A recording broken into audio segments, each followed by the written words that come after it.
اچھا جی، پچھلا سبق ہم نے پڑھا تھا، اس میں میں آپ کے سامنے پیجز تو ہیں ہی، اوپن ہی ہے۔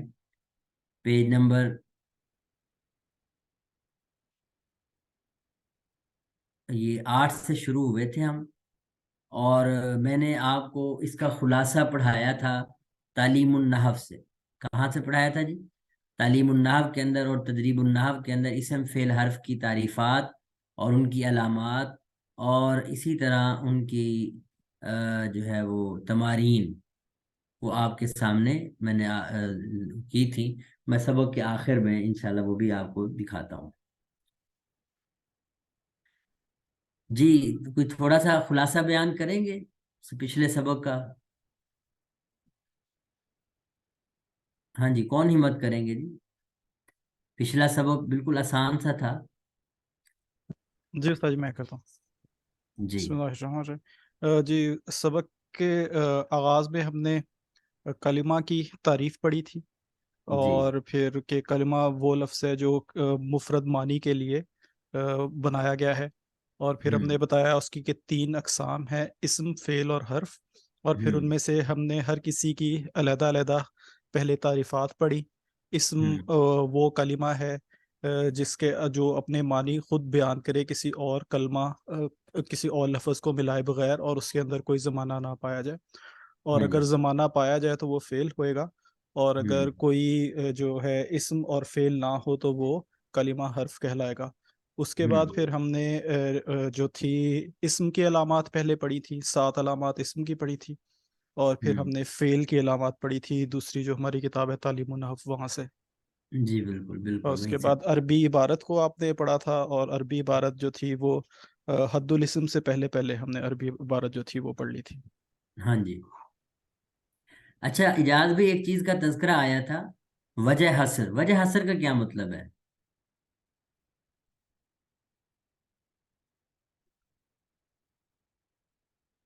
جی؟ استاد جی بھول گیا۔ اچھا جی، ہاں جی، اور کوئی بتا؟ غلام مصطفیٰ صاحب، ویسے حسر کا کیا مطلب ہے اجاز بھائی؟ حسر کا کیا مطلب ہے؟ یہ تو لفظ حسر کا تو نہیں پتا حسر کا تو نہیں پتا، ورنہ پھر تو آ جاتا اچھا، وجہ کا پتہ ہے، حسر کا نہیں۔ ٹھیک ہو گیا جی۔ غلام مصطفیٰ صاحب،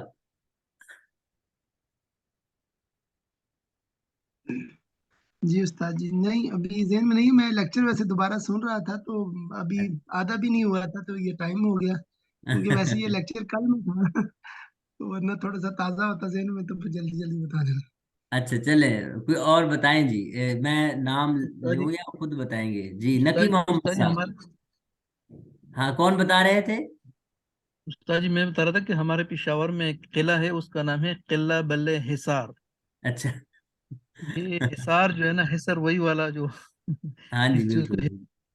یہ آپ نا اکثر، اگر آپ نے حل عبارت کی کلاسیں لی ہیں کافی ساری، تو اس میں نا ان نما کے لفظ کے بارے میں آپ کو بتایا ہوتا ہے، یہ کلمہ حسر ہے۔ یہ ان نما کا لفظ کیا ہے جی؟ استاد جی میں بتا رہا کلمہ حسر سے ہاں جی بتائیں بتائیں، نقی محمد صاحب بتائیں۔ ہوں، جیسے ہم کہتے ہیں کہ زید عالم ہے، تو ہوں وہاں پر جو ہے وہ یعنی باقی جو علماء ہیں ان کی یعنی عالم ہونے کی نفی نہیں کی گئی، لیکن جب جی کہا جائے کہ زید ہی عالم ہے تو یہ جو ہوں ہے وہ کلمہ یا وجہ حسر کیا وہ ہو جائے گا۔ ہاں بالکل جیسے صحیح مثال دی آپ نے، یعنی کہ ہی، یہ جو ہم جی ساتھ بولتے ہیں اردو میں، ان نما کے ترجمے کا، ان نما کا یہی ترجمہ آپ کر سکتے ہیں کہ جی اعمال نیتوں کے ساتھ ہی ہوتے ہیں، مطلب اعمال کا انحصار ہوتا ہے نیتوں کے اوپر۔ اگر آپ کی نیتیں ٹھیک ہوتی ہیں تو اعمال بھی اچھے ہوتے ہیں۔ خیر، تو حسر کا یہی معنی ہے کہ آپ کسی چیز کو محدود کر دیتے ہیں۔ حسر کا کیا مطلب ہوتا ہے؟ محدود کر دینا۔ اب یہاں ہم جو وجہ حسر، میں نے جو لفظ بولا تھا، جی بتائیں جی کس پیرا میں یہ لفظ آیا تھا نا، وہی منحصرۃ فی ثلاثتی اقسام۔ جی جی استاد جی، آپ نے بتایا تھا کہ جب پہلے کتاب میں کے اندر کوئی تعریف آتی ہے، پھر اس کی وجہ بیان کرنے کے لیے یہ وجہ حسر کو بنایا جاتا تھا، یعنی کہ نہیں نہیں نہیں، وہ اور ریزننگ۔ چیز ہے، وہ اور جی چیز ہے، نہیں وہ اور اچھا چیز ہے۔ یہ وجہ حسر اس لیے ہم نے بات کی تھی کہ کلمہ کی صرف اور صرف 3 ہی قسمیں بن سکتی ہیں. جی جی جی سر. یعنی یہ وجہ کا مطلب تو وجہ ہی ہے، دلیل ہے. اس کو دلیل الحصر بھی کہتے ہیں. دلیل الحصر یعنی کیا مطلب کہ آپ نے جو یہ اسٹیٹمنٹ دی ہے وہی منحصرۃ فی ثلاثۃ اقسام، کہ کلمہ کی صرف اور صرف 3 ہی اقسام ہیں، تو اس اسٹیٹمنٹ کی دلیل کیا ہے، وجہ کیا ہے؟ تو وہ لأنہا سے مصنف رحمۃ اللہ علیہ کیا بیان کر رہے ہیں؟ وجہ حسر بیان کر رہے ہیں. آپ جب کوئی کتاب عربی پڑھتے ہیں تو آپ کو ٹیکسٹ میں یہ چیز بخوبی پتہ ہونی چاہیے کہ اس جگہ سے لے کے اس جگہ تک مصنف رحمۃ اللہ علیہ کیا بیان کر رہے ہیں. تو یہ ایک مثلا پوری عبارت کا خلاصہ نکالنا اور زیادہ آسان ہوتا ہے بنسبت اس کے کہ ایک ایک لفظ پہ آپ وہ کر رہے ہوتے ہیں. تو سب سے پہلا مرحلہ یہی ہوتا ہے کہ آپ عبارت کو ایک مرتبہ پڑھیں تو آپ کو کتنی سمجھ آئی ہے، خلاصہ بھی، کیونکہ فنی چیزوں کو تو سمجھ سکتا ہے بندہ، میں نے پہلے بھی گزارش کی تھی، فنی چیزیں سمجھنا آسان ہوتی ہیں. تو لأنہا سے کیا بیان کر رہے ہیں جی؟ جی بولیں جی. وجہ حسر. وجہ سر. ہاں، وجہ حسر، دلیل الحسر. اور کس چیز کی وجہ حسر بیان ہو رہی ہے؟ کلمہ کی 3 اقسام کی. ہاں، کلمہ کی 3 اقسام ہیں، یعنی اسم و فعل و حرف. یہ جو اسٹیٹمنٹ ہے اس اسٹیٹمنٹ کی دلیل اور وجہ بیان ہو رہی ہے. جی غلام مصطفیٰ صاحب اور اجاز بھائی سمجھ آ گئی ہے آپ وجہ حسر کا مطلب؟ جی استاد. جی سمجھ آ گئی. چلے الحمدللہ. تو دلیل حسر یا وجہ حسر کیا بیان کی؟ انہوں نے فرمایا کہ دیکھیں، آپ کوئی بھی عربی کلمہ اٹھا لیں، کوئی بھی عربی کلمہ اٹھا لیں، جتنے بھی عربی کلمات آپ کہیں سے بھی لے آئیں، تو اس کی یا تو یہ صورت ہوگی کہ وہ اپنا معنی خود بتائے گا یا نہیں بتائے گا. اگر بتائے گا، چلیں پہلے اگر نہیں بتائے گا تو ہم اس کو حرف کا نام دے رہے ہیں، اور اگر وہ اپنا معنی خود بتاتا ہے، اپنے معنی پر خود دلالت کرتا ہے اور کسی اور لفظ کو نہیں ملانے کی ضرورت پڑتی، پھر 2 صورتیں ہوتی ہیں کہ اس کے مفہوم میں کوئی زمانے کا معنی بھی پایا جا رہا ہے کہ نہیں، یعنی کوئی زمانہ پر بھی دلالت کر رہا ہوتا ہے یا نہیں کر رہا ہوتا. اگر تو زمانے کا مفہوم بھی مل رہا ہے اس کے مفہوم میں تو پھر اس کا مطلب وہ فعل ہے، اگر نہیں مل رہا تو حرف ہے، اسم ہے. تو یہی آپشن ہے، اس کے علاوہ کوئی آپشن نہیں ہے. اسی کو آپ کتابوں میں اور جگہوں پہ بھی جب کوئی اقسام بیان کی جا رہی ہوتی ہیں تو وجہ حسر بیان کی جاتی ہے اسی انداز میں. یہ صرف یعنی اسم فعل حرف کے ساتھ ہی خاص نہیں ہے یہ بات. آپ کہیں بھی دیکھیں، اگر آپ کو یہ کہا جائے کہ اس چیز کی اتنی اقسام ہے اور اتنی ہی ہے تو اس کی کوئی دلیل حسر آپ کو بہرحال وہ ضرور بتائیں گے. تو یہ عربی جو پرانی کتابیں ہیں ان میں آپ کو یہ طریقہ کار بھی ملے گا. تو خیر میں نے تو صرف اتنا بتایا کہ پہلی جو لائن ہے فصل الکلمۃ لفظ وضع لمعنى مفردا یا مفردن یا مفردن، تینوں پڑھ سکتے ہیں. اس میں مصنف رحمۃ اللہ علیہ نے کلمہ کی تعریف کی کہ کلمہ ہوتا کیا ہے. کلمہ پہلی بات ہے کہ لفظ ہوتا ہے انسان جو بولتے ہیں، اور عام لفظ نہیں کہ جس کا کوئی مفہوم نہ ہو، بلکہ وہ لفظ ہوتا ہے کلمہ جس کا کوئی نہ کوئی معنی ہوتا ہے، اور وہ اکیلے معنی پر کے لیے لفظ بنایا گیا ہوتا ہے، اہل زبان نے اس کو بنایا ہوتا ہے. پھر اگلی بات مصنف رحمۃ اللہ علیہ نے فرمائی کہ اس کی صرف اور صرف 3 ہی اقسام ہیں. وہی ہے منحصرۃ، اور وہ بند ہے 3 قسموں میں، منحصر ہے 3 قسموں میں، اسم و فعل و حرف. یا اسم و فعل و حرف، یہ بھی ٹھیک ہے کہ اسم ہے اور فعل ہے، حرف ہے. اگر ہم اسم و فعل و حرف پڑھ رہے ہیں تو یہ زیادہ بہتر ہے، اس لیے کہ ہم یوں کہیں گے احدھا اسم، ان میں سے ایک اسم ہے، وثانیہا فعل، اور دوسری فعل ہے، وثالثھا حرف، اور تیسری حرف ہے. تو یہ میں صرف اشارہ کر رہا ہوں ترکیب کی طرف کہ اسم جو ہے یہ خبر بن جائے گی احدھا کی، فعل خبر بن جائے گی ثانیہا کی. تو اس صورت میں اعراب آپ کیا پڑھیں گے؟ پیش کے ساتھ. وحرف، یہ ثالثھا کی خبر بن جائے گی، اس صورت میں بھی یہ حرف خبر بنے گی، اور تینوں آپس میں معطوف علیہ معطوف مل کے جملہ بن جائیں گے. لأنہا اما اللہ تدل علی معنی فی نفسہا، اس لیے کہ یہ ہا ضمیر کہاں جا رہی ہے جی؟ بیان کریں جی. میں نام لیتا ہوں جی طفیل احمد صاحب. یہ ہا ضمیر کہاں جا رہی ہے؟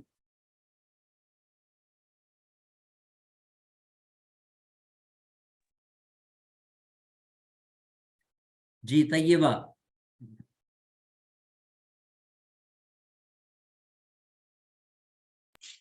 جی استاذ صاحب السلام علیکم. وعلیکم السلام. یہ ہا ضمیر کدھر جا رہی ہے؟ اس کا رخ کہاں ہے؟ استاذ صاحب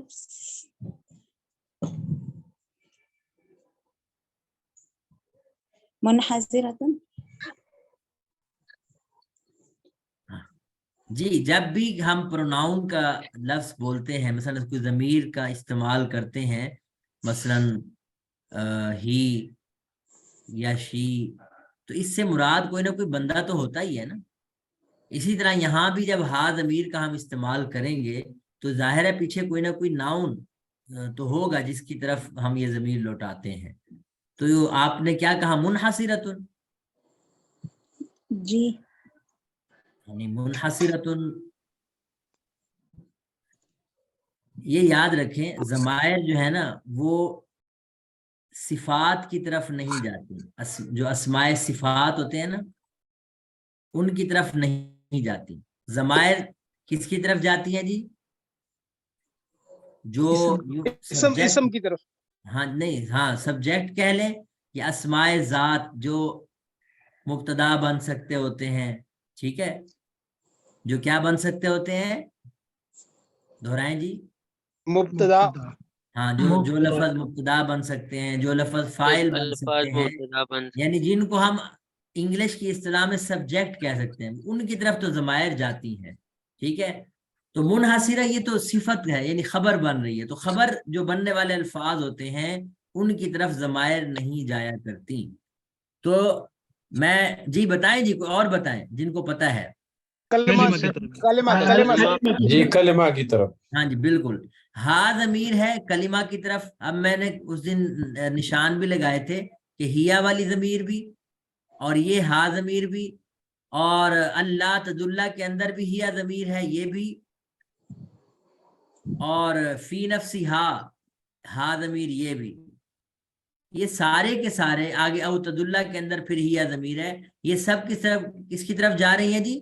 الکلیمہ کی طرف جا رہی ہیں، کیونکہ اسی کے بارے میں ساری باتیں ہو رہی ہیں کہ کلمہ وہ لفظ ہے جو اکیلے معنی کے لیے بنایا گیا ہے، اور کلمہ ہی 3 اقسام کے اندر منحصر ہے، بند ہے. اور کلمہ ہی کی 3 قسمیں کون کون سی؟ اسم، فعل، حرف. یعنی اسم بھی کلمہ، فعل بھی کلمہ، حرف بھی کلمہ. اب یہ 3 قسموں میں کیوں بند ہے؟ اس لیے کہ یا تو یہ کلمہ نہیں دلالت کرے گا علی معنن، کسی بھی معنی پر، فی نفسہا بذات خود، وہو الحرف، اگر اس طرح کی صورت ہے تو وہ حرف ہوگا. اور یا او تدل علی معنن فی نفسہا، یا پھر بذات خود کسی نہ کسی معنی پر دلالت کرے گا. تو پھر 2 صورتیں ہوں گی. وَيَقْتَرِنَ مَعْنَاهَا بِأَحَدِ الْأَزْمِنَةِ الثَّلَاثَةِ، اور اس کا معنی یعنی اس کلمے کا معنی، یہ ساری ضمائر ادھر ہی جا رہی ہیں، ہا ضمیر پھر وہی جا رہی ہے کہ اس کلمے کا معنی بِأَحَدِ الْأَزْمِنَةِ الثَّلَاثَةِ، 3 زمانوں میں سے کسی ایک زمانے کے ساتھ ملا ہوا ہوگا.